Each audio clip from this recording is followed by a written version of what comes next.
Real number multiplication. All right, so we'll start with integers. For integers, it's pretty straightforward. If you're multiplying two negatives, it becomes a positive. So you multiply by like normal, but then you just look at the signs. If it's a negative times a negative, that gives you a positive. So negative 10 times negative 1 is positive 10. Right? A negative times a negative is a positive. If the two signs you're multiplying are different, so one negative and one positive, or one positive and one negative, then the answer will be a negative. So here, 8 times negative 4 gives us a negative 32. All right, so multiplying integers is straightforward. Just remember that if the two signs of the numbers you're multiplying are the same, the answer is positive. So two negatives multiplied is a positive. Two positives multiplied is obviously a positive. If the two numbers, the signs of the two numbers you're multiplying are different, one is negative and one is positive, the other one is positive, the other is negative, then the answer will be negative. Okay, you use that same sign convention when you're multiplying fractions, except for you multiplying fractions. So to multiply fractions, we know that all we have to do is multiply the numerator times the numerator and the denominator times the denominator. We do not, I repeat, we do not find common denominators when we are multiplying fractions. We only find common denominators when we're adding or subtracting fractions. So to multiply, we just apply the sign convention. So one of the numbers is negative, the other one is positive. Therefore, a negative times a positive, our answer will be negative. Right? If the signs are different, the answer is negative. And then we multiply numerator times numerator. So we do 1 times 1, numerator times numerator, and then we do denominator times denominator. So that would be 5 times 3. And that gives us our answer. So that would be negative 1/15. All right, same thing here. We have a integer times a fraction. No problem. We're going to make that integer into a fraction. So negative 3 is just negative 3 over 1. And then we multiply that by negative 7/8, like so. So we're going to do the same thing. We see that both of the numbers we're multiplying are negative. They have the same sign. Therefore, we know our answer will be positive. So we multiply numerator times numerator. So 3 times 7 is 21.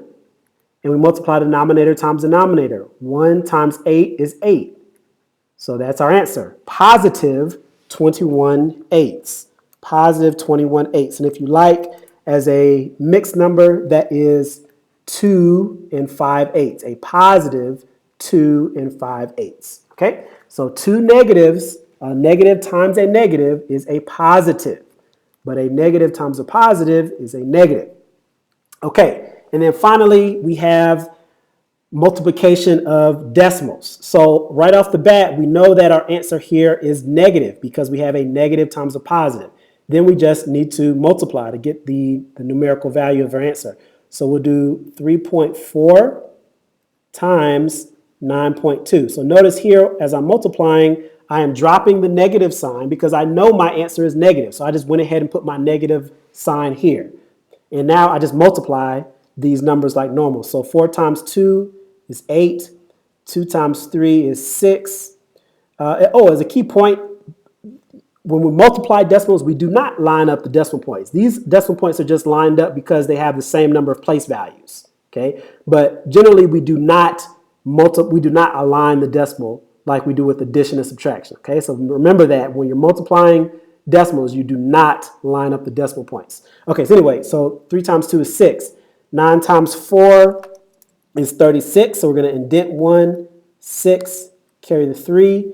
9 times 3 is 27. And we add 3, that gives us 30. Okay, and so we have these numbers. We bring our numbers down. So 8 comes down. This is 8. 6 and 6 is 12. Carry the 1, bring it down. 3. We have 2 decimals in our original multiplication problem. So there's a decimal point, 2 decimal points. That means our decimal goes 2 spaces over. And so our answer we get is 31.28. So our final answer is negative 31.28. Right? Again, remember that we do not multiply decimals across. And in fact, to prove that, we're going to do a different problem here. So instead of 6.5, we're going to do, instead of negative 6.5, we're going to do negative 6.05 times negative 4.9. So I'm going to change it up a little bit to illustrate how we multiply with fractions. So first off, right off the bat, I know my answer must be positive because I have a negative times a negative. So my answer is going to be positive something. Then I multiply to figure out what that something is. So I have 6.05 times 4.9. All right, so notice here how I am simply aligning these numbers to the right. I'm aligning to the right. I do not line up my decimal points when I multiply. So let's multiply. So 9 times 5 is 45. So that's 5, carry the 4. 9 times 0 is 0, plus 4 is 4. 9 times 6 is 54. So I'm just going to put that down, 54. All right, and then 4 times 5 is 20. So that's 0, carry the 2. 4 times 0 is 0, plus 2 is 2. And 4 times 6 is 24. All right, so there's 24 like that. And then we add these together, and we get 5, 4, 6, 9, 2. Then to figure out where the decimal point goes, we count the number of decimal places up top. So there's 1, 2, 3 decimal points up top. So my decimal is going to go 1, 2, 3 spaces from the right. So my answer here is 29.645. And we already knew that it has to be positive. So it's going to be a positive 29.645. All right, so that is how we multiply with decimals, or that's how we do decimal arithmetic with real numbers.